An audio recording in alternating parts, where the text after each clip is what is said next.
Casi siempre imaginar el futuro nos puede hacer ver algo muy nuboso.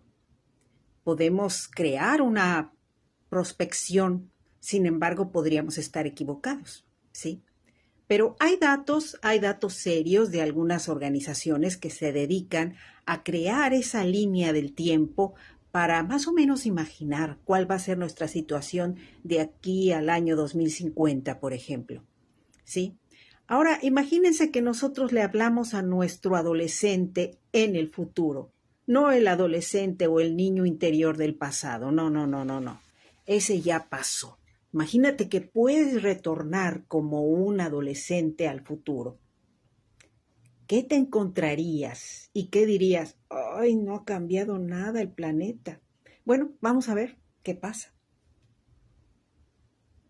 ¿Qué diría Mercedes Sosa? Los años pasan, nos vamos poniendo viejos. Claro, claro que sí, pero siempre tenemos a un adolescente que queremos mandar a viajar. Y ese es el que nos ayuda a escribir, es el que nos proyecta hacia mundos desconocidos. Y de eso se trata un poco esto. Claro, creo que en esta ocasión se le pasó la distopia a mi adolescente, pero hay datos de la CEPAL en el informativo de hoy. Claro que sí, lo puedo nombrar informativo, posteriormente será un libro, pero lo más importante es que quede, que se pueda difundir, así como las hojas. En este caso las de otoño.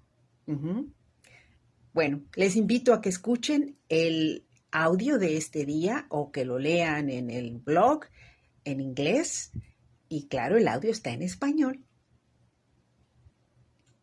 Bien, pues perfectamente, y ya no hay mucho que decir, hay que llegar a las conclusiones y observar que si las cosas siguieran así en el futuro, realmente los pueblos del mundo se verían ante graves circunstancias.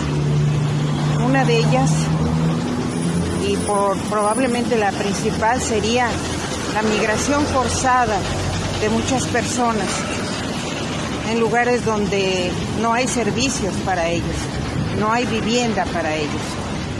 Y sí, así es.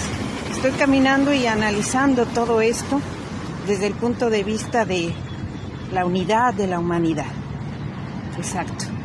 Así que, bueno, les dejo por aquí el post del día de hoy y seguimos hacia el relato 14 mañana.